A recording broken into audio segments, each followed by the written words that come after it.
तो मैं इसके राय स्वागत करता हूं आपका साइंस एंड मैथ्स जोन पर। ठीक ना। तो ये जो आपका साइंस एंड मैथ्स जोन पर इसका जो हिंदी का एग्ज़ाम जो है आपका होने वाला है सोमवार को। इसके लिए जो है हिंदी के लिए हम जो है 100 इम्पोर्टेंट ऑब्जेक्टिव क्वेश्चन के लेकर के आए हैं। इसे आप ज़रूर पढ़ करके एग्ज़ाम दे जाइएगा ताकि आपका जो एग्ज़ाम में जो है वह अच्छा अंक प्राप्त हो सके। तो आइए शुरू करते हैं। आज का पहला क्वेश्चन कहता है क्या भीमराव अंबेडकर की विख्यात भाषण एनिहिलेशन ऑफ कास्ट का हिंदी रूपांतरण किसने किया था। एनिहिलेशन ऑफ कास्ट का जो हिंदी रूपांतरण किया था वह था ललाई सिंह यादव। ललाई सिंह यादव याद रखिएगा। ललाई सिंह यादव जो है एनिहिलेशन ऑफ कास्ट के हिंदी में रूपांतरण किए थे। चलते हैं अगले प्रश्न की ओर। प्रश्न संख्या 2 में कहा जाता है क्या कि नलिनी बिलोचन शर्मा का जन्म कब हुआ था। नलिनी बिलोचन शर्मा का जन्म जो है वह कब हुआ था। तो इसका जन्म हुआ था 18 फरवरी 1916 को। 18 फरवरी 1916 को नलिनी बिलोचन शर्मा का जन्म हुआ था। वह हुआ था 18 फरवरी 1916 को। चलते हैं अगले प्रश्न की ओर। अगले प्रश्न में कहा जा रहा है कि सेन साहब के कितनी लड़कियां थी। तो सेन साहब को कितनी लड़कियां थी। 5 लड़कियां थी। सेन साहब को कितनी लड़कियां थी। 5 लड़कियां थी। तो इस तरह से डी हो जाएगा 3 का। आगे चलते हैं अगले प्रश्न की ओर। अब अगले प्रश्न में है कि अग्रजा शब्द में प्रत्यय है। अग्रजा समय जो शब्द है उसमें कौन सा प्रत्यय है। तो इसमें आ प्रत्यय है। क्या है। आ प्रत्यय है। अग्रजा में कौन सा प्रत्यय है। अग्रजा में आ प्रत्यय है। आगे चलते हैं अगले प्रश्न की ओर। प्रश्न संख्या 5 में कहा जा रहा है कि मदन जो है मदन किसका बेटा था। मदन किसका बेटा था। तो मदन गिरधर लाल का बेटा था। Option number D. और मदन जो था वह गिरधर लाल का बेटा था। ठीक ना। अब चलते हैं अगले प्रश्न की ओर। प्रश्न संख्या 6 कहता है क्या महारानी विक्टोरिया के द्वारा किसे नाइट की उपाधि प्रदान की गई थी। तो महारानी विक्टोरिया के द्वारा जो पूछा जा रहा है आपको नाइट की उपाधि, तो एक ऑप्शन ये है तेंद्र मिश्र को, मैक्स मुलर को, और 2 और प्रश्न है नीचे की ओर देख लीजिए महात्मा गांधी और भवानी शंकर त्रिवेदी को। तो आंसर हो जाएगा आपका मैक्स मुलर को। क्या हो जाएगा। मैक्स मुलर को। महारानी विक्टोरिया के द्वारा किसे नाइट की उपाधि दी गई थी। तो मैक्स मुलर को। चलते अगले प्रश्न की ओर। प्रश्न संख्या 7 में कहा जा रहा है यदि हिंदी कविता में प्रपद्यवाद के प्रवर्तक कौन है। तो इसके कौन है। नलिनी बिलोचन शर्मा। कौन है। नलिनी बिलोचन शर्मा। हिंदी कविता में प्रपद्यवाद के प्रवर्तक कौन है। तो वो है नलिनी बिलोचन शर्मा। चलते अगले प्रश्न की ओर। प्रश्न संख्या 8 में कहा जा रहा है कि आत्मसात शब्द में प्रत्यय कौन सा है। तो आत्मसात शब्द में जो है वह 7 प्रत्यय है। इसको ध्यान में रखना है। आत्मसात प्रत्यय में कौन सा प्रत्यय है। 7 प्रत्यय है। अगले प्रश्न की ओर चलते हैं। प्रश्न संख्या 9। प्रश्न संख्या 9 में कहा जा रहा है कि विचार और वितर्क किस लेखक की रचना है। विचार और वितर्क जो है वह विचार और वितर्क के लेखक कौन है। तो किस लेखक की रचना है। तो ये हजारी प्रसाद द्विवेदी जो है नाखून की ओर बढ़ते हैं के लेखक है। चलते हैं अगले प्रश्न की ओर। प्रश्न संख्या 10 कहते हैं नाखून को बार बार काटते रहना और अलंकृत करते रहना निरूपित करता है। किसको निरूपित करता है। तो यहाँ पर आपको दिया हो जाएगा आंसर। ये देखिए ऑप्शन नंबर ए में जो आपको दिया गया है सौंदर्यबोध और सांस्कृतिक चेतना का नाखून को बार बार काटते रहना और अलंकृत करते रहना निरूपित करता है। किसको निरूपित करता है। सौंदर्यबोध और सांस्कृतिक चेतना का। चलते अगले प्रश्न की ओर। प्रश्न संख्या 11 में कहा जा रहा है कि घृणा शब्द का विलोम क्या होगा। घृणा शब्द का जो विलोम हो जाएगा वह क्या हो जाएगा। प्रेम हो जाएगा। ये नफरत तो आपका एक तरह से उसी चीज़ का हो गया। ये सब नहीं होगा। क्या हो जाएगा। प्रेम हो जाएगा। तो घृणा शब्द का विलोम शब्द हो जाता है प्रेम। चलते अगले प्रश्न की ओर। प्रश्न संख्या 12 कहता है हवा शब्द का लिंग निर्णय करें। हवा शब्द क्या है। तो हवा क्या है। स्त्रीलिंग है। इसके जो सेंटेंस बनेंगे वो हवा बह रही है। इस तरह से ही क्या हो जाएंगे। स्त्रीलिंग हो जाएंगे। चलते अगले प्रश्न की ओर। प्रश्न संख्या 13 कुल 4 आदमी है रेखांकित शब्द कौन सा पदबंध है। तो इसमें यहाँ पर देखते हैं कुल 4 आदमी है रेखांकित शब्द कौन पदबंध है। तो यहाँ पर देखिए ये विशेषण पदबंध है। क्या है। विशेषण पदबंध है। कुल 4 आदमी है तो ये क्या चीज़ है। विशेषण पदबंध है। अगले चलते हैं अगले प्रश्न की ओर। प्रश्न संख्या 14 उसने अपने मित्र का पुस्तकालय खरीदा वाक्य है। तो इसमें आपको बताना है उसने अपने मित्र की किताब खरीद में किया क्या उसका वाक्य है। तो सरल वाक्य है। क्या है। सरल वाक्य है। उसने अपने मित्र का पुस्तकालय खरीदा। ये क्या है। सरल वाक्य है। इसे आप जरूर जो है पूरा देखिए और एग्जाम में आप 100% बनाने का प्रयास कीजिए। आगे चलते अगले प्रश्न की ओर। प्रश्न संख्या 15 प्रश्न संख्या 15 में कहता है नक्षत्र लोक किस लेखक की कृति है। तो गुणाकर मूल्य किसकी है। गुणाकर मूल्य की जो है नक्षत्र लोक की लेखक की कृति है। कौन है। ये गुणाकर मूल्य है। तो अगले चलते अगले प्रश्न की ओर। प्रश्न संख्या 16 कहता है कि जिसकी उपमा दी जाए के लिए एक शब्द का प्रयोग होता है, तो जिसकी उपमा दिया जाएगा उसके लिए क्या हो जाएगा, उपमेय हो जाएगा। क्या हो जाएगा, उपमेय। याद रखिएगा, ये क्वेश्चन बहुत इंपॉर्टेंट है। जिसकी उपमा दी जाए के लिए शब्द कौन सा उपयोग है, उपमेय, उपमेय। अब चलते हैं अगले प्रश्न की ओर। प्रश्न संख्या 17। प्रश्न संख्या 17 में कहा जा रहा है मराठी भाषा की लिपि क्या है। तो मराठी भाषा की आपको लिपि बताना है कि क्या है, ठीक ना। तो मराठी भाषा की जो लिपि है वह क्या है, देवनागरी लिपि। वह क्या है, देवनागरी लिपि। मराठी भाषा की लिपि क्या है, तो वह है देवनागरी लिपि। अब चलते हैं अगले प्रश्न की ओर। प्रश्न संख्या 18। प्रश्न संख्या 18 में कहता है क्या कि धान, यहाँ पर देख लेते हैं, धारानगरी में कौन परमार शासक विद्यानुरागी थे। तो यहाँ पर इसका आंसर हो जाएगा भोज। कौन हो जाएगा, भोज। धारानगरी में के कौन परमार शासक विद्यानुरागी थे, तो वह कौन थे, भोज थे। 18 हो गया। अब चलते हैं अगले प्रश्न की ओर। प्रश्न संख्या 19 कहता है महाविद्यालय नामक कहानी संग्रह किसकी रचना है। तो महाविद्यालय नामक कहानी संग्रह है विनोद कुमार शुक्ल की है। विनोद कुमार शुक्ल जो है मछली चैप्टर के लेखक है, ठीक ना। तो इसको याद रखना है। तो महाविद्यालय नामक कहानी संग्रह किसकी रचना है, तो ये है विनोद कुमार शुक्ल की। अब चलते हैं अगले प्रश्न की ओर। प्रश्न संख्या 20। प्रश्न संख्या 20 में कहा जा रहा है क्या कि बहादुर की माँ गुस्से से पागल क्यों हो गई थी। तो बहादुर ने भैंस को मारा था। बहादुर ने भैंस को मारा था, और वो किस भैंस को मारा था, तो जिस भैंस को उसकी माँ जो बहुत चाहती थी उसी को वह पीट दिया था। इसी वजह से उसकी माँ जो है बहुत गुस्सा में थी, ठीक ना। चलते अगले प्रश्न की ओर। प्रश्न संख्या 21। किसने सोवियत संघ पर आक्रमण किया। तो सोवियत संघ पर आक्रमण किसने किया, हिटलर ने। किसने किया था, हिटलर ने। 21 का हो जाएगा किसने सोवियत संघ पर आक्रमण किया, तो हिटलर ने। 21 का बी हो जाएगा। आगे चलते अगले प्रश्न की ओर। प्रश्न संख्या 22। यदि मनुष्य परिस्थितियों का नियामक नहीं है तो परिस्थितियां भी मनुष्य की डैश नहीं है। तो क्या नहीं है, नियामक नहीं है, ठीक ना। आप सेंटेंस भी पकड़ सकते हैं। यदि मनुष्य परिस्थितियों का नियामक नहीं है तो परिस्थितियां भी मनुष्य की नियामक नहीं है। इस तरह से ये आपका आंसर बी हो जाएगा। चलते अगले प्रश्न की ओर। अगले प्रश्न में आपको दिया गया है कि गुर्जी का लाल मुहावरे का अर्थ क्या होता है। तो आप जानते हैं गुर्जी की लाल के मुहावरे का अर्थ जो होता है, ये ऑप्शन आप देख लीजिए, चारों ऑप्शन यहाँ पर इस तरह से ऊपर करना पड़ेगा ऑप्शन देखने के लिए। तो देखिए, लाल रंग की गुदरी ये नहीं, वो गरीब के घर में गुणवत्ता का उत्पन्न हो जाना, यही होगा, ठीक ना। तो ऑप्शन नंबर बी हो जाएगा। गुर्जी के लाल का मुहावरे का अर्थ क्या हो जाएगा, ऑप्शन नंबर बी आपका हो जाएगा, गरीब के घर में गुणवान का उत्पन्न होना। चलते अगले प्रश्न की ओर। प्रश्न संख्या 24। प्रश्न संख्या 24 में कहा जा रहा है कि गणेश शब्द का पर्यायवाची क्या होगा। तो गणेश शब्द का पर्यायवाची होता है लंबोदर। क्या होता है, लंबोदर। लंबोदर होता है गणेश शब्द का पर्यायवाची शब्द। आगे चलते अगले प्रश्न की ओर। प्रश्न संख्या 25 में कहा जा रहा है कि प्रतिदिन, प्रतिदिन शब्द कौन सा समास है। तो ये क्या है, अव्ययी भाव समास है। ये क्या है, अव्ययी भाव समास है। कौन सा, तो ये है प्रतिदिन शब्द जो है समास कैसा समास है, तो अव्ययी भाव समास है। चलते अगले प्रश्न की ओर। प्रश्न संख्या 26। प्रश्न संख्या 26 में कहा है कि यशोधरा का शब्द का संधि विच्छेद करे। तो ये क्या हो जाएगा, यशः जोड़ धारा। यह क्या हो जाएगा, यशोधरा। यशः जोड़ धारा ही क्या हो जाएगा, यशोधरा। तो इसका आंसर जो आपका हो जाएगा ए हो जाएगा। चलते अगले प्रश्न की ओर। प्रश्न संख्या 27। प्रश्न संख्या 27 में कहा जा रहा है कि इनमें शुद्ध वाक्य कौन है। शब्द तो केवल संकेत मात्र है, ये नहीं है। शब्द तो केवल संकेत हैं, शब्द तो केवल संकेत मात्र ही हैं, इनमें से कोई नहीं। तो आपसे पूछा जा रहा था कि इनमें से कौन शुद्ध वाक्य कौन है।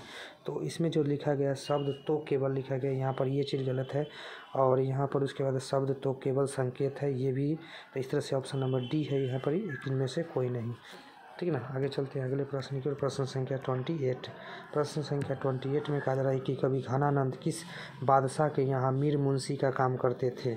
तो मोहम्मद शाह रंगीले। ये हम आपको बताए भी थे कि इस तरह से इस क्वेश्चन जो पूछने की संभावना है। कवि घनानंद जो है किस बादशाह के यहाँ मीर मुंशी का काम करते थे, तो मोहम्मद शाह रंगीला के यहाँ। चलते अगले प्रश्न की ओर। प्रश्न संख्या 29। प्रश्न संख्या 29 में कहता है जन्म के 6 घंटे बाद किनकी माता का देहांत हो गया था। तो सुमित्रा नंदन पंत के। सुमित्रा नंदन पंत के जो है जन्म के 6 घंटे बाद ही उसकी माता का देहांत हो गया था। चलते अगले प्रश्न की ओर। प्रश्न संख्या 30 में कहा जा रहा है कि फावरे और हल राजदंड बनने को है। यह पंक्ति किस कविता की है। तो जनतंत्र का जन्म। जनतंत्र के जन्म जिसके लेखक है कवि हैं रामधारी सिंह, ठीक ना। उसी में कहा गया है कि फावरे और हल राजदंड बनने को है। तो यह पंक्ति जो है जनतंत्र के जन्म का है। अब चलते अगले प्रश्न की ओर। प्रश्न संख्या 31। प्रश्न संख्या 31 में कहा है एक वृक्ष की हत्या कविता किसकी रचना है। तो एक वृक्ष की हत्या किसकी है, कुंवर नारायण सिंह का जो है ये हो जाएगा एक वृक्ष की हत्या। तो ऑप्शन नंबर सी। 31 का सी हो जाएगा। अब चलते हैं अगले प्रश्न की ओर। प्रश्न संख्या 32 में कहा रहा है कि वीरेन डंगवाल का पहला कविता संग्रह है। तो वीरेन डंगवाल का जो पहला कविता संग्रह है वह है इसी दुनिया में। क्या है? इसी दुनिया में। और इम्पोर्टेंट प्रश्न है, इसको आप ध्यान में रखिएगा। वीरेन डंगवाल का पहला कविता संग्रह कौन सा है? तो वह है इसी दुनिया में। चलते अगले प्रश्न की ओर। प्रश्न संख्या 33 में कहा जा रहा है कि प्रकृति सौंदर्य की कविता के लिए विख्यात कवि है। तो प्रकृति सौंदर्य मतलब जो प्रकृति के बारे में, सौंदर्यता के बारे में चर्चा करता है, उसके लिए विख्यात कवि कौन सा है? तो वो है सुमित्रानंद पंत। वो क्या है? सुमित्रानंद पंत है। वो कौन है? सुमित्रानंद पंत है। चलते अगले प्रश्न की ओर। कहता है कि किस कवि ने वर्णाश्रम व्यवस्था और कर्मकांड का विरोध करके निर्गुण ब्राह्मण की भक्ति का प्रचार किया था? तो निर्गुण का प्रचार किसने किया था? तो ये किए थे गुरु नानक ने। किसने किया था? गुरु नानक ने। तो इस तरह से जो 34 है, 34 का क्या हो जाएगा आपका? ऑप्शन नंबर डी हो जाएगा। ऑप्शन नंबर क्या हो जाएगा? डी हो जाएगा। चलते अगले प्रश्न की ओर। प्रश्न संख्या 35 कहता है कि नगर संवेदना के कवि कौन है? तो नगर संवेदना के कवि कौन है? कुंवर नारायण। कौन है? कुंवर नारायण जो है ये नगर संवेदना के कवि हैं। आगे चलते हैं अगले प्रश्न की ओर। प्रश्न संख्या 36 में कहा जा रहा है कि दुर्दांत मानवीय विभीषिका का चित्रण करने वाली कविता है। तो वह था हिरोशिमा। हिरोशिमा में आप पढ़े होंगे, तो उसमें जो है मानवता की विविधता को दर्शाया गया है, चित्रण किया गया है। तो 36 का ये हो जाएगा। अब चलते अगले प्रश्न की ओर। प्रश्न संख्या 37 में कहा जा रहा है कि गुरु नानक के पद हैं। गुरु नानक के जो है वो पद कौन सा अति है? पद है। तो राम भक्तिमय गीत। क्या है? राम भक्तिमय गीत। गुरु नानक का जो पद है उसमें क्या है? राम भक्ति गीत है। राम नाम बिनु बिरथे जगत में, ये जो आपका है ये सी हो जाएगा। तब चलते अगले प्रश्न की ओर। प्रश्न संख्या 38 में कहा जा रहा है कि रस खान द्वारा कृष्ण लीला का गान किया गया है। तो कृष्ण लीला का गान जो है वो किया गया है कौन चीज़ में? घनाक्षरी में किया गया है। किस चीज़ में? घनाक्षरी में। तो इस तरह से आपका ऑप्शन नंबर बी हो जाएगा 38 का। चलते अगले प्रश्न की ओर। प्रश्न संख्या 39 में कहा जा रहा है कवि प्रेमघन द्वारा अधिकांश काव्य रचना किस भाषा में की गई है? तो कवि प्रेमघन जो है अधिकांश जो काव्य रचना की है वह ब्रज भाषा अवधि में की हैं। जरा ब्रज भाषा अवधि में किए हैं, ठीक ना। चलते अगले प्रश्न की ओर। प्रश्न संख्या 40। प्रश्न संख्या 40 कहता है कि स्वर्ण किरण किस कवि की रचना है? तो स्वर्ण किरण जो है वह सुमित्रानंदन पंत की है। किसकी है? सुमित्रानंदन पंत की है रचना, ठीक ना। स्वर्ण किरण किसकी रचना है? तो सुमित्रानंद पंत की है। चलते अगले प्रश्न की ओर। प्रश्न संख्या 41 में कहा जा रहा है कि आत्मजय नामक प्रबंध काव्य किस कवि द्वारा लिखा गया है? तो ये है कुंवर नारायण। किसके द्वारा है? कुंवर नारायण। आत्मजयी नामक प्रबंध काव्य किस द्वारा लिखा गया है? कवि किसके द्वारा लिखा गया है? किस कवि के द्वारा? तो वो है कुंवर नारायण के द्वारा लिखा गया है। 41 का सी। चलते अगले प्रश्न की ओर। अगले प्रश्न में 42 में पूछा है कि आधुनिक साहित्य में एक प्रमुख प्रतिभा थे। तो आधुनिक साहित्य में जो एक प्रमुख, इसमें देखिए हाँ, आधुनिक साहित्य में एक प्रमुख प्रतिभा थे। तो वो कौन थे? सहीवासयन अज्ञेय। आधुनिक साहित्य में जो एक प्रमुख प्रतिभा थे वह कौन थे? सहीवासयन अज्ञेय। अब चलते अगले प्रश्न की ओर। प्रश्न संख्या 43। किसने ज़िंदगी में पहली बार अस्पताल का विरोध नहीं किया? किसने ज़िंदगी में पहली बार अस्पताल का विरोध नहीं किया? तो ये जो दिया गया है माँ को जब एक जो लड़की होती है कुछ ठीक होकर चली आती है, ठीक ना, तो उसके बाद माँ जो है मंगू को अस्पताल में भर्ती कराने के लिए राजी हो जाती है और वह पहली बार जो है ये किसका विरोध नहीं करती है? अस्पताल का विरोध जो है नहीं करती है, ठीक ना। तो इससे पहले वह अस्पताल को गौशाला की संज्ञा देती है। ये प्रश्न भी पूछा जा सकता है कि माँ अस्पताल को किसकी संज्ञा देती है? तो गौशाला की संज्ञा देती है। अगले प्रश्न में चलते हैं। अगले प्रश्न में है जो बताया गया है कि माँ रात में कितने बजे हॉस्पिटल से लौटकर घर आई? तो रात में 11 बजे। कितने बजे? 11 बजे। माँ जो है रात में कितने बजे हॉस्पिटल से घर लौटकर आई थी? तो 11 बजे। चलते अगले प्रश्न की ओर। प्रश्न संख्या 45 में कहा जा रहा है कि गाँव में जुआरी जुआरी किस्म का व्यक्ति कौन था? तो मंगामा का बेटा नहीं, मंगामा का पति नहीं था।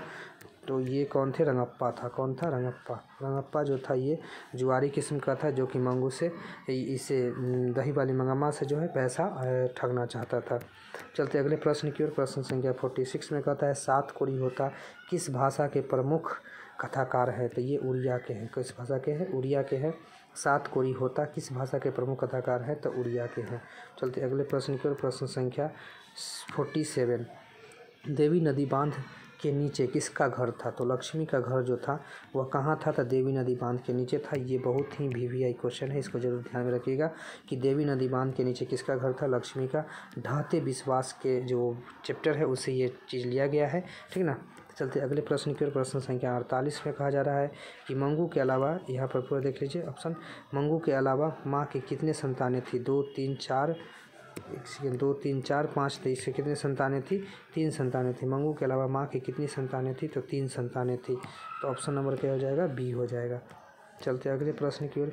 किसने सीता को रसमलाई भेजी थी?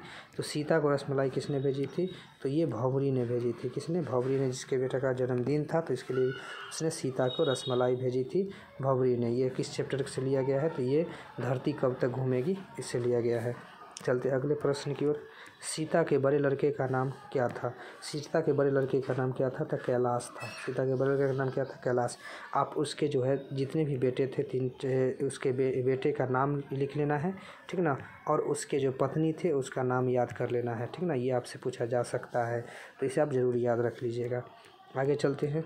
प्रश्न संख्या 51। प्रश्न संख्या 51 में कहता है सुजाता की कितनी कृतियाँ प्रकाशित हो चुकी है? तो 25 से अधिक। क्या है? 25 से अधिक जो है इसकी जो कृतियाँ हैं वो प्रकाशित हो चुकी है सुजाता की। अगले प्रश्न में कहा जा रहा है कि नगर कहानी के अनुवादक कौन है? तो नगर कहानी के अनुवादक जो है वह कौन है? सुजाता है। कौन है? सुजाता। नगर कहानी के अनुवादक कौन है? सुजाता। प्रश्न संख्या 53 में कहा जा रहा है अनुज का स्त्रीलिंग रूप है। अनुज का स्त्रीलिंग क्या हो जाएगा? अनुजा। क्या हो जाएगा? अनुजा। अनुज का स्त्रीलिंग रूप हो जाएगा अनुजा हो जाएगा। अगले प्रश्न 54 नंबर प्रश्न में कहता है इनमें से शब्द जो है शुद्ध कौन है? जो इसमें से कौन जो है शुद्ध लिखा गया? तो अधीन नहीं होगा, ठीक है ना। ये अधीन हो जाएगा। ऑप्शन नंबर बी, ये जो अधीन लिखा हुआ है ये सही लिखा हुआ है, तो 54 का बी हो जाएगा। अगले प्रश्न को देखते हैं। प्रश्न संख्या 55 में कह रहा है दास शब्द का पर्यायवाची क्या है? दास शब्द का जो पर्यायवाची हो जाएगा वह क्या हो जाएगा? चाकर। क्या हो जाएगा? चाकर। दास शब्द का पर्यायवाची क्या हो जाएगा? चाकर। तो 55 का ए हो जाएगा। अगले प्रश्न की ओर चलते हैं। प्रश्न संख्या 56 में कहा जा रहा है कि अपेक्षा शब्द का विशेषण है। तो अपेक्षा शब्द का जो है आपको विशेषण बताना है, ठीक ना। अपेक्षा शब्द का विशेषण अपेक्षु, ये नहीं होगा। अपेक्षाधीन, अपेक्षित हो जाएगा। क्या हो जाएगा? अपेक्षित। तो अपेक्षा शब्द का विशेषण जो हो जाएगा वह क्या हो जाएगा? अपेक्षित हो जाएगा। चलते अगले प्रश्न की ओर। प्रश्न संख्या अगला है, कहता है कि वाकजाल शब्द का संधि विच्छेद क्या होगा? तो इसका हो जाएगा वाक जोड़ जाल। वाक जोड़ जाल जो है वह क्या हो जाएगा? वाकजाल हो जाएगा। चलते अगले प्रश्न की ओर। प्रश्न क्या कहता है कि पूरब शब्द की संज्ञा, पूरब शब्द संज्ञा है। पूरब शब्द जो है वह कैसी संज्ञा है? तो ये व्यक्तिवाचक संज्ञा है। कैसी संज्ञा है? व्यक्तिवाचक संज्ञा है पूरब शब्द। अगले प्रश्न को चलते हैं। प्रश्न संख्या 59 कहता है निम्नलिखित में सर्वनाम है। तो सर्वनाम आपको बताना है यह, राम, भाई, बहन, अच्छा। तो इसमें से आप जानते हैं सर्वनाम कौन है? तो संज्ञा के बदले प्रयुक्त होने वाले शब्द को ही क्या कहते हैं? सर्वनाम कहते हैं। तो इस तरह से यह जो है आपका यह सर्वनाम है। आगे चलते हैं। प्रश्न संख्या 60 की ओर कहता है गुणवाचक विशेषण क्या है? तो अच्छा 1 किलो नहीं होगा, 2 अधिक। तो ये तरह से अच्छा जो है यह क्या है? गुण को दर्शाता है, इसलिए गुणवाचक विशेषण हो गया। 60 का ए हो गया। आगे चलते हैं। 61 नंबर प्रश्न की ओर। कहता है बुद्धा एंड हिज धम्मा के लेखक कौन है? बुद्धा एंड हिज धम्मा के लेखक कौन है? तो ये भीमराव अंबेडकर। ये कौन है? भीमराव अंबेडकर है। तो बुद्धा एंड हिज नामक धम्मा जो लेखक है वह कौन है? भीमराव अंबेडकर। चलते अगले प्रश्न की ओर। प्रश्न संख्या 62 में कहा है कि गिरधर लाल सेन साहब की फैक्ट्री में क्या थे? तो वो क्या थे? किरानी थे। गिरधर लाल जो थे सेन साहब की फैक्ट्री में क्या थे वो? तो ये क्या थे? किरानी थे। तो इसका आंसर जो हो जाएगा वह सी हो जाएगा आपका, किरानी हो जाएगा। क्या हो जाएगा? किरानी। अब आगे चलते हैं। प्रश्न संख्या 63 में कहता है मनुष्य की पशुता को जितनी बार भी काट दो या मरना नहीं जानती पंक्ति किस पाठ से लिया गया है? तो यह है नाखून क्यों बढ़ते हैं के लेखक हजारी प्रसाद द्विवेदी, ठीक ना। तो मनुष्य की पशुता को जितनी बार भी काट दो वह मरना नहीं चाहती है, किस हाँ से लिया गया है? नाखून क्यों बढ़ती है। नाखून बढ़ना जो है एक तरह से पशुता को दर्शाता है। और लेखक के सामने यह प्रश्न कब आया था? जब उसकी पुत्री जो है उससे यह प्रश्न पूछा था। अगले प्रश्न को देखते हैं। प्रश्न संख्या 64 में कहा जा रहा है कि चंद्रगुप्त द्वितीय का व्यक्तिगत नाम क्या था? चंद्रगुप्त द्वितीय का व्यक्तिगत नाम क्या था? तो वह था देव। क्या था? देव। चंद्रगुप्त द्वितीय का व्यक्तिगत नाम क्या था? देव। अगले प्रश्न को चलते हैं। प्रश्न संख्या 65 में कहा जा रहा है कि बहादुर पर चोरी का आरोप कौन लगाता है?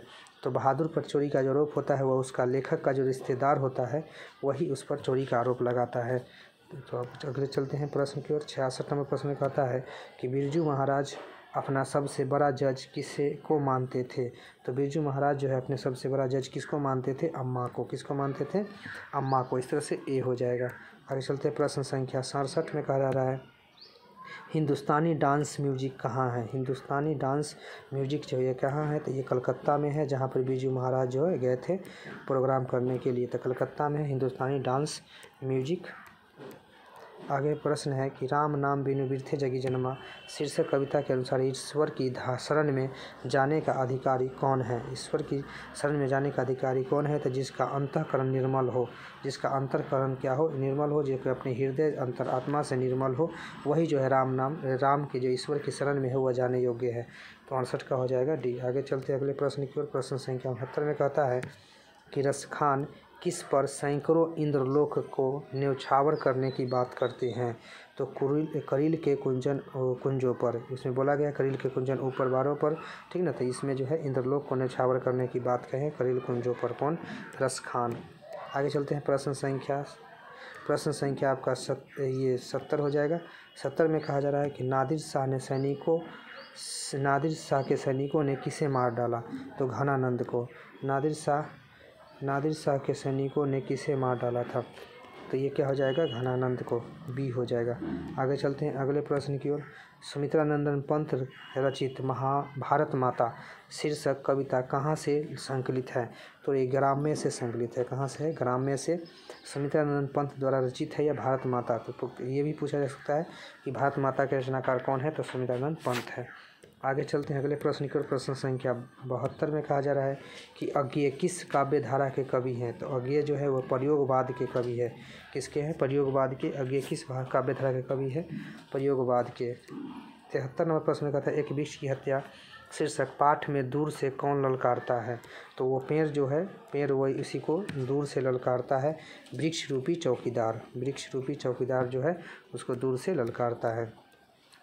कवि रेलन मारिया रिल्के किसका शानदार लबादा गिर जाने की बात करता है। तो प्रभु का। किसका, प्रभु का। प्रभु का शानदार लबादा जो है वह गिर जाने की बात करता है। कौन, रेलन मारिया रिल्के, ठीक ना। जिसमें कहा गया है कि मेरे बिना तुम प्रभु, ठीक ना। चलिए 74 का ये हो गया। अब चलते अगले प्रश्न की ओर।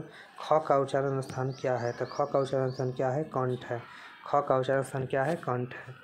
आगे चलते हैं प्रश्न संख्या 76 में कहता है सरोज शब्द का संधि विच्छेद है। सरोज शब्द का संधि विच्छेद कर लेंगे तो ये जो आपका हो जाएगा, यह हो जाएगा सह जोर ज हो जाएगा, सरह जोर ज हो जाएगा, तो इससे सरोज हो जाएगा। तो सरोज का संधि विशेष क्या हो गया, सरह जोर ज। 76 का सी। आगे चलते हैं क्वेश्चन नंबर 77 में कहा जा रहा है इनमें से शुद्ध शब्द है कौन, जो है शुद्ध में लिखा गया है। क्षमा ये नहीं है, और उसके बाद ये चिन्ह, चिन्ह में ये तरह से हॉलंत आ जाता है, ये छत्र भी नहीं है।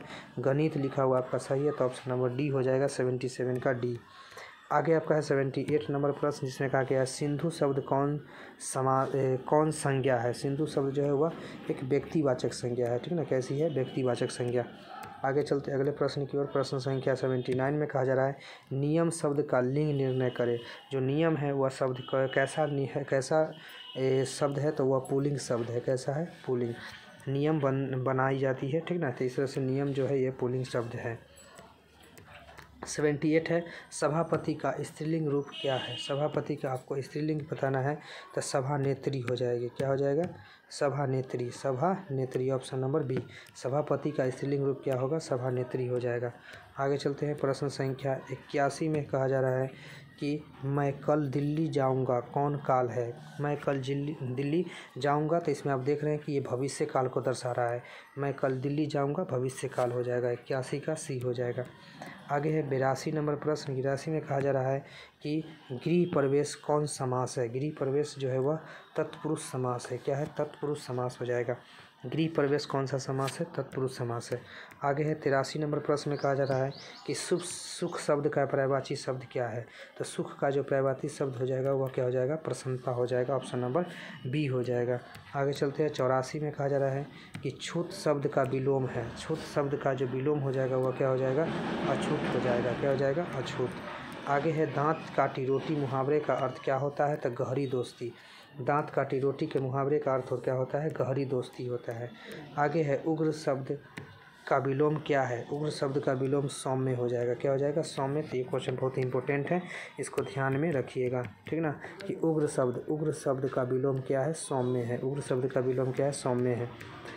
87 नंबर में कहा जा रहा है कि श्याम सुंदर कौन समास है? श्याम सुंदर कौन सा समास है? तो इसमें देख लीजिए द्वंद्व, अव्ययभाव और कर्मधारय समास है। कौन सा समास है?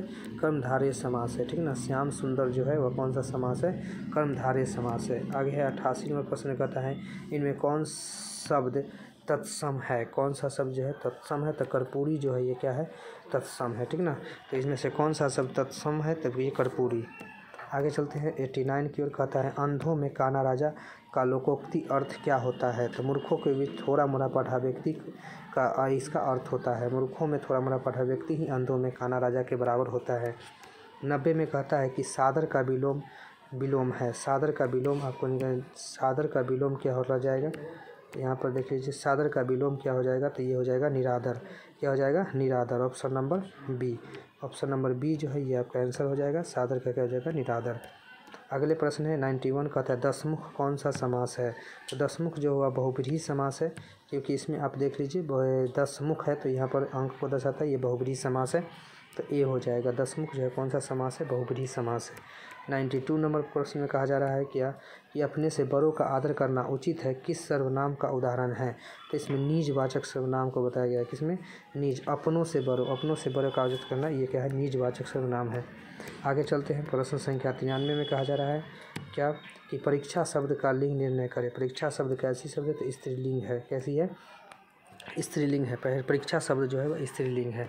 आगे चलते हैं प्रश्न संख्या 94 में कहा जा रहा है कि उदय का संधि विच्छय करना है। तो उत जोड़ अय। उदय का क्या हो जाएगा? उत जोड़ अय। ऑप्शन नंबर डी जो है इसका आंसर हो जाएगा उत जोड़ अय।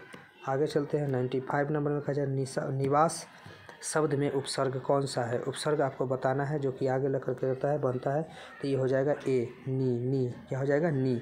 निवास शब्द में कौन सा उपसर्ग है? तो नी शब्द, नी जो है वह उपसर्ग है। 96 में कहा रहा है कि धरती कब तक घूमेगी शीर्षक पाठ के में सवाल किस चीज़ का है? तो ये है रोटी का। सवाल किसका है? रोटी का। सीता के तीनों बेटा मिल करके उसे एक रोटी के लिए लड़ाई होता है, इसी के बारे में बताया गया है। आगे चलते हैं प्रश्न संख्या 97 में। 97 कह रहा है कि वली अमाल ने बेटी का ठीक होने के लिए किस मंदिर में मन्नत मांगी थी? तो वैदीश्वरन में। कहाँ मांगी थी? वैदीश्वरन में जो है ये जो है मन्नत मांगी थी। आगे चलते हैं अगले प्रश्न की ओर। कटक शहर को बाढ़ से बचाने के लिए किसने पत्थर का बांध बनाया था? तो कटक शहर को बचाने के लिए बाढ़ से बचाने के लिए किसने जो है पत्थर का बांध बनाया था? तो ये बनवाया था आपका महाराज ययाति केसरी ने। महाराज ययाति केसरी ने। किसने? महाराज ययाति केसरी ने। नगर शीर्षक पाठ में अमलराज को कितने नंबर का कमरा दिखलाने को कहा गया था? तो ये जो 48 नंबर का कमरा है इसको दिखलाने के लिए इसको कहा गया था। अब अगला लास्ट प्रश्न है 100 नंबर में। प्रश्न में कहा जाता है कि मंगम्मा की बहू का क्या नाम था? तो मंगम्मा की बहू का नाम नजम्मा था। तो इस तरह से ये आपका 100 प्रश्न जो है वो कंप्लीट हो गए। तो इसे आप ज़रूर देख लीजिए और फिर एक और 100 क्वेश्चन का आएगा उसको आप देख लीजिएगा। एग्जाम में जाइएगा आपका सारा प्रश्न जो है लगभग बन जाएगा। देखने के लिए बहुत बहुत धन्यवाद।